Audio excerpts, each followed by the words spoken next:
Welcome back. I'm Barry Craig. If you've been watching this program for these many years, you know that I always assiduously avoid any sign of partisanship. Today is different. I am celebrating the 27th World Championship of the New York Yankees. I've been a Yankee fan since the Mick and Ellie and Moose and the chairman of the board roamed the field at the house that Ruth built. And now I'm celebrating the '09 Yankees, starting with the core four, Andy and Mo and Captain Clutch and Posada. So please forgive me for this. I know this is Cardinal country, and I know we're the team you love to hate, and St. Louis is a great baseball town, and I love the town dearly, but it's my chance to celebrate. I've been waiting 9 years to do this, so let's go Yankees. Now, back to being nonpartisan. My guest today is our resident political guru, Professor Gerald Watkins, and as it turns out, while we don't have an election in Kentucky this year, politics is beginning to heat up. The initial filing deadline for candidates has been opened, and we had maybe a surprise locally, and we'll talk about that. Welcome, Professor Watkins.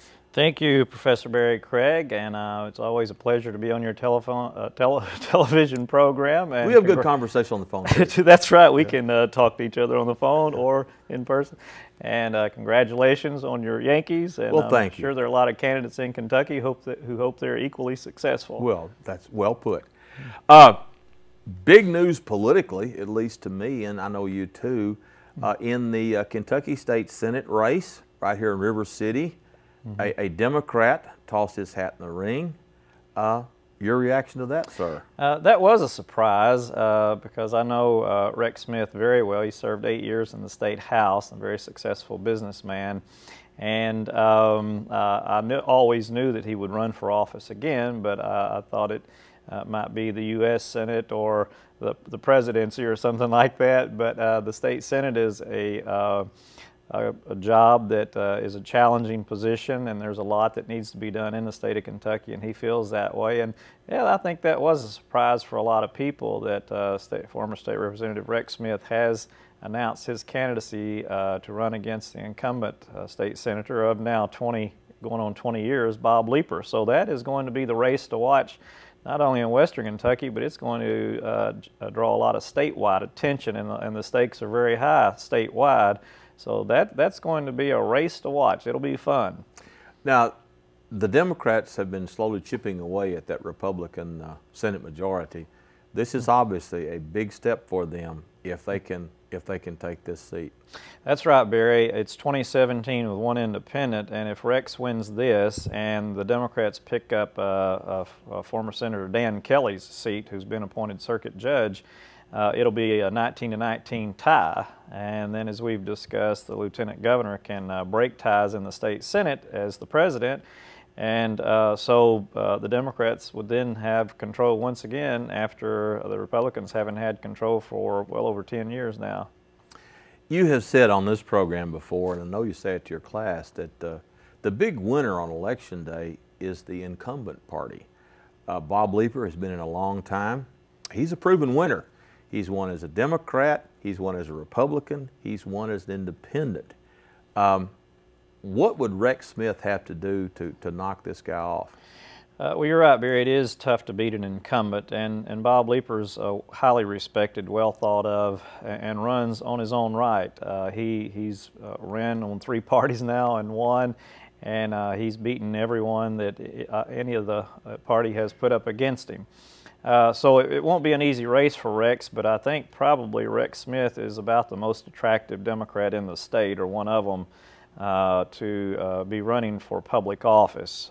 He, like I say, is a highly successful businessman. He married a Miss Kentucky, 3 beautiful kids, a beautiful family, and he's a person of faith, and chaired the GPEDC board last year, and like I say, served 8 years in the state legislature, so he's got a heck of a resume, and I think he's kind of hitting on the theme that may give him some success, and that is that we have had gridlock in the state of Kentucky for the last 16 years, and it's time to move the state forward as we position ourselves in coming out of this recession. There are a lot of things that Kentucky wants to do, needs to move forward. And there's just been a lot of partisan bickering and gridlock in Frankfort for a number of years, and he wants to put that behind us and move the state forward. So I think that and hitting on the leadership theme, which he is going to do, will be the keys to his success. And certainly he will be well funded, and I'm sure he will outspend Bob several times. It's going to be, I think, a close race. It's going to be a fun race to watch. I think it'll pull a lot of people out to vote. It'll be an off presidential election year, but I would suspect you're going to have a high voter turnout, certainly in the 2nd State Senate District race for sure. That's going to draw a lot of people. So this is shaping up to be an exciting race to watch. And again, correct me if I'm wrong about this, but in previous races that Leeper has won, very close races. In fact, one of his nicknames is Landslide Leeper. But his real strength is McCracken County. I remember when Larry Sanderson ran against him. Larry won pretty handily in Ballard. He won pretty handily in Marshall. He won pretty handily in the city of Paducah. But Leeper's strength is in the suburbs and rural McCracken County. How would that shape up in a race with Rex Smith? You're right, Barry, and that has been the key to Bob's victories. He won by 58 votes the last time, and so he does run close races, or he has the last 2 elections, but he seems to always come out on top. But Rex should win Marshall County handily, he should win Ballard County handily, and he should win the city of Paducah handily. And the suburbs of Paducah are more conservative, have a tendency to vote Republican. But Rex is a businessman and like I say, was chairman of GPEDC. That's Greater Paducah Economic Development Council. Right, and he's very strong and held in high esteem in the Chamber of Commerce. And so that traditional Republican vote that Bob has been winning, Rex is in a position to take it away from him. So I think it's I wouldn't say in this race the incumbent's favored. I would really say that the challenger is favored, but I suspect it'll be a close race. Mm-hmm. The filing deadline is not until January 26th. Do you anticipate any of the Democrat jumping into this? I couldn't imagine any Democrat in their right mind who would jump in that race and try to challenge Rex Smith. If they want to waste their money and embarrass themselves, then you might want to do that. But otherwise, I would suggest that he won't have an opponent. And the Republicans, because Bob caucuses with them and they see the importance of the race, I don't know of any Republicans interested in that race. And if any thinks about it, I'm sure the party will put a lot of pressure on them to stay out of it because that conceivably would hurt Bob's chances. So I think it'll just be a one-on-one. Rex was wise to announce early, and Bob is seeking re-election. So I think it's just there will be no Republican nominee in the race, I wouldn't think. So it'll just be between Rex Smith and Bob Leeper, and that's going to be one of the most watched races in the entire state of Kentucky.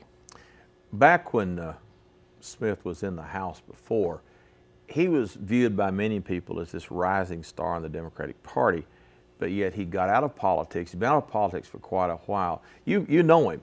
What made him decide to jump back in? Rex is a very close friend of mine, and we've been good friends since 1985. In fact, he was one of my karate students for a long time. That's how I met him. And his mother used to be one of my students in the classroom, and so their family's just good, close friends.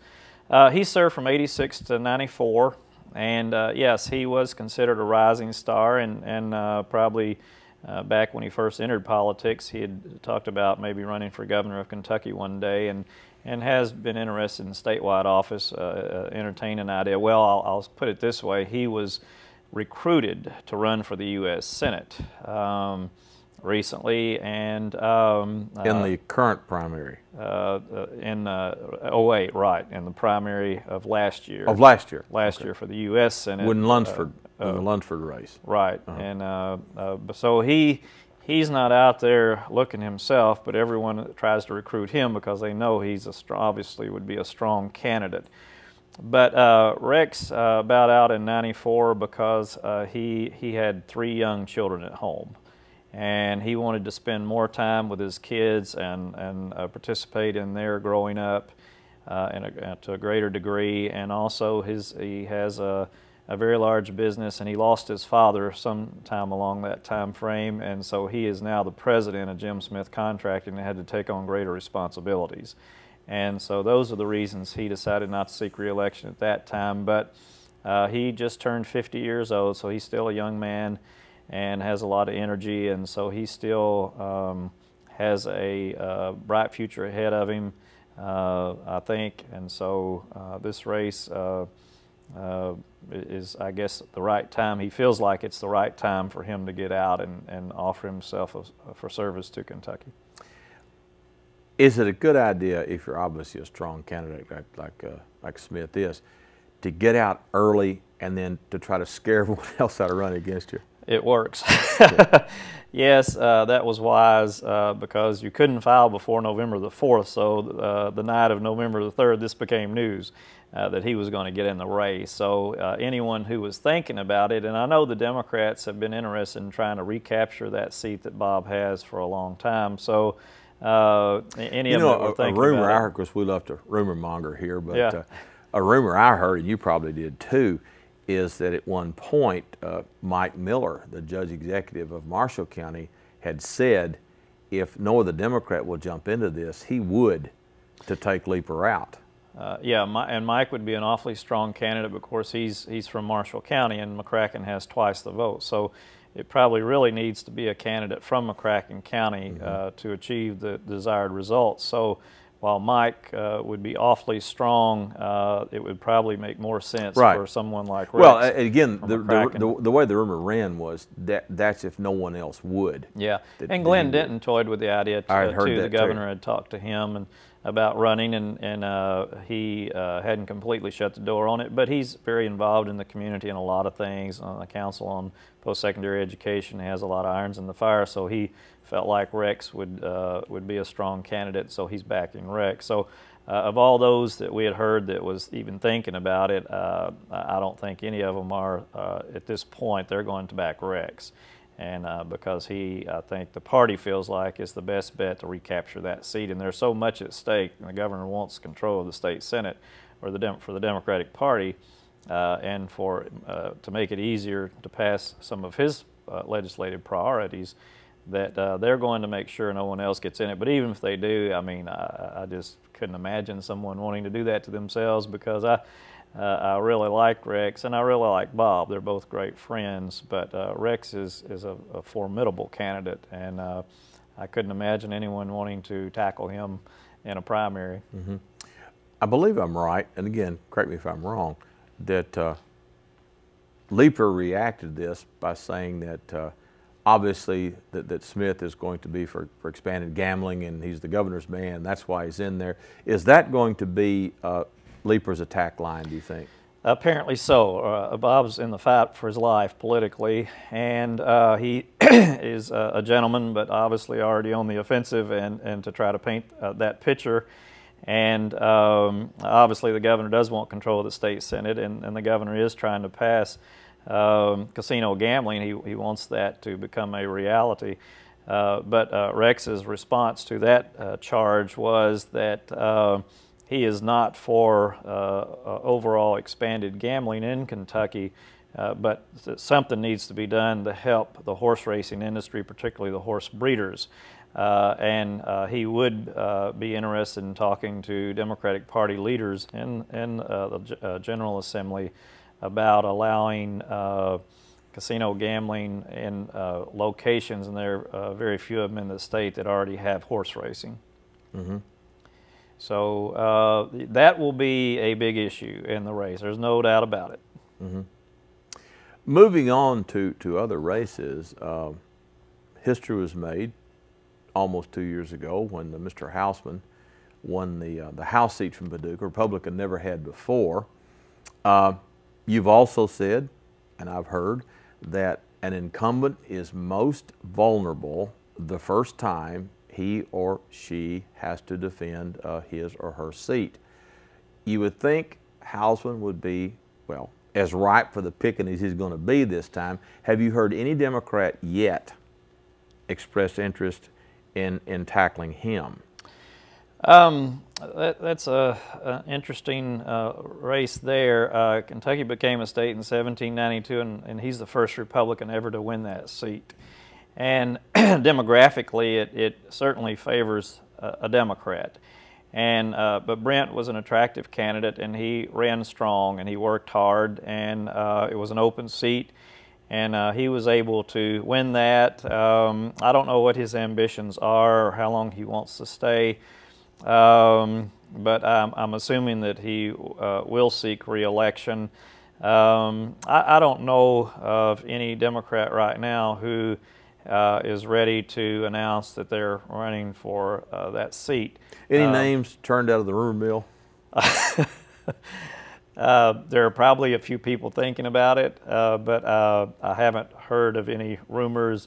I will admit that I've been called myself from Frankfort to see if I would be interested in that race. But I'm enjoying serving on the Paducah City Commission, and like I say, I really like Brent Houseman, and I don't know that I would want to do that. So at this point, I'm just interested in seeking re-election on the Paducah City Commission. But I don't know of any other, I don't know anyone else. I have heard no other names of anyone even thinking about making that race. Now, I have heard, and I'm sure you have too, over in the Ballard County area, that Mike Lawrence is considering challenging Stephen Rudy again. Are you hearing the same thing? I am. I saw Mike not too long ago, and we talked about that, and he's definitely interested in that seat. I don't think he's 100% committed at this point, but he certainly is seriously entertaining the idea of making a second run against Stephen for that state house seat. I also heard that our former student, That's right. He now goes by Will Coursey. We knew him as Willie Coursey, Yeah. but I guess when you become highfalutin in Frankfurt, Willie is not good enough. I understand he has opposition, a man named Collins over there. He does, Barry. I think his name's Monty Collins from Draftonville, and he's chairman of the board of the Chamber of Commerce in Marshall County. And he is running for the Republican Party nomination, or is going to announce his candidacy, and so probably he would be the only Republican running, and I'm sure Will not have any opposition in the Democratic primary. So Will will have another contested race as he did 2 years ago, and if they are most vulnerable, it's up for re-election. So if Will is ever going to be vulnerable, it would be now. But he won so convincingly in 2008 against a strong opponent. That was that whole series of special elections that we had to go through. It was, yeah. And the end, his Republican opponent, Marvin Wilson, just decided, I don't want to do this again. Just dropped out. And yeah, just forget it. Why get knocked out after being knocked out early after so many rounds of getting beat in the head? You know, it's time to bow out. But Will, yes, he was. Both of us had him in class. He's a very bright, engaging, attractive, articulate young man with a bright future ahead of him, and I think he's a rising star in Kentucky politics, and would probably one day, as he matures a little more, entertain the idea of running for governor of Kentucky, probably. But I certainly would say you'd have to favor the incumbent, Will Coursey, in that race. But it should be fun to watch, and it should be competitive, and will gear up, I know, and give it his all like he usually does. So it'll be interesting to watch. I'm also hearing rumors that that Fred Nessler in Grace County will have an opponent. Have you heard that? I don't know who that would be. No, I don't know the specific. Have you heard a name? Haven't. I'm not sure who. Just curious that I had heard. You know, of course, we like to, like I said, we like to rumor monitor, and that rumor yeah, did surface. if I were in Graves County, I think I'd wait because Fred may not stay there forever, and he's been there a long time, and so, you know, sometimes it's better just to wait till they retire. Timing is everything. Yeah, that's right. That is very true in politics. You can be the strongest candidate in the world, but if you get in the wrong, at the right race at the wrong time, even you may be unsuccessful. So the timing is the key in elective politics. But Fred is he won in a landslide. Won every precinct. Yeah, you know. And then the last time he had no opposition. The time before that is when he swept. Yeah. He runs strong. So whoever is thinking about running against him might want to do a poll. Or talk to some people before they take that bold step. Right. Mike Cherry, any opponents for him you've heard? No, Mike is well loved and invincible, I guess. He is not going to have an opponent, and he's going to be running for probably a leadership position in the House of Representatives in January. I suspect he.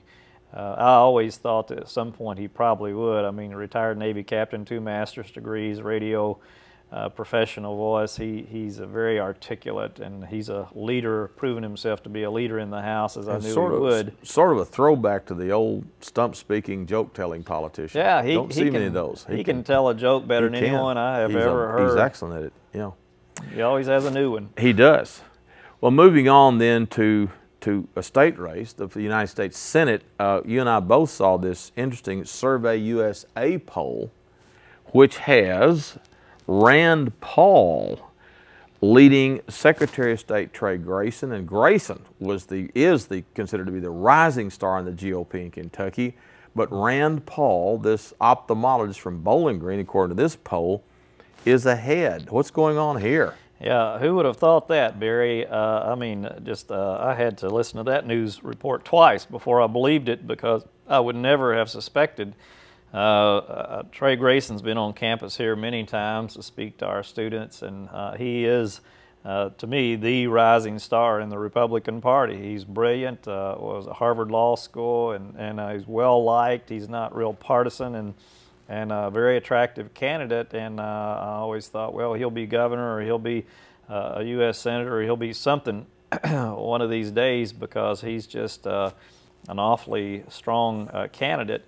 And for Rand Paul, who's never ran for anything before, his claim to fame, I guess, is his father, physician from Bowling Green, Rand is, to be ahead by 3 points over Trey is just absolutely shocking. So this will be the upset of the century if he knocks Trey Grayson off. From what I've heard, there's no shortage of money in the Paul camp.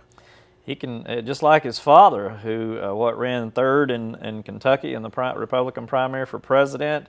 He is raising some money. In fact, I think he's all total, he's outraised Trey Grayson, money-wise. So and people like to get on the bandwagon of a winner. So I would just say that would just mean that more money is going to be forthcoming to his candidacy. So, to be able to outspend and now out-polling someone of Trey Grayson's stature, the elected statewide office twice, that's just really unbelievable. But it's going to be an interesting primary, and so the Democrats, though, it's to their advantage if Jack Conway and Dan Monjardo can run a respectful, peaceful campaign against each other. Instead of a food fight. Yeah, but that's exactly right. One of them should be in a position to capture that U.S. Senate seat next year, but if they are going to throw food at each other and trash talk each other, then the Republican nominee will have an excellent chance of winning that seat. This same poll has Monjardo with a lead over Conway, and I think most polls, all polls I've seen have said that. And it goes on that what's interesting is that in a head-to-head battle based on this poll, Conway is ahead of Paul. So he's running better, stronger in the general, while Monjardo's running stronger in the primary. And that's an odd thing. That is. Yeah. I picked this up off a website. I'll just read this to you. It says, the odd thing, Paul and Mongiardo are weaker in the general election trial heats than the men they vanquish in the primary polling. That is, that's interesting. But Jack Conway or Dan Mongiardo, either one's going to be a strong candidate, assuming they're not mortally wounded in the primary. But they, to me, would be a couple of the rising stars or have risen stars in the Kentucky, have risen stars in the Kentucky Democratic Party. And either one of them should be poised to win a statewide office. It's unfortunate in the same race against each other. But that's interesting that in Conway, you know, it's amazing how one sentence spoken at Fancy Farm, I think that was the beginning of Jack Conway's. I mean, he's still in the race. He still has a chance to win. But he pulled in over twice the amount of money that Mongiardo did during that quarter. And then just to have that one sentence, you know, he started his downfall. But then Mongiardo comes up and is caught on tape saying unkind things about his boss. And that didn't help him. No, who endorsed it. But again, in talking to my political advisors in Frankfort and political, well, fellow rumor mongers in Frankfort, basically this one fellow said that he thought that maybe cancel out each other. That Conway's misstatement at Fancy Farm was counteracted by Mongiardo's misstatement about the governor, but that neither one of those are fatal blows to their candidacy. Yeah, they didn't help. They're not fatal, but they kind of put them on an even playing field now. And so it's going to be a competitive race, as it should be, but I just hope, or the Democratic Party hopes, and Kentucky does, because no one likes a negative attack-oriented campaign, because they're always wounded even if they do get elected. And so you got four gentlemen here, all almost an equal chance of winning their party's nomination. And we should say there are other candidates in these primaries. It's just that these are clearly the front runners. Yeah. Now, if I can go back to Fancy Farm for a minute, Joe Girth, who writes for the Courier-Journal, of course, said that at Fancy Farm, the two Democrats went after each other while the two Republicans went after the Democrats. Will Grayson now have to start going after Paul?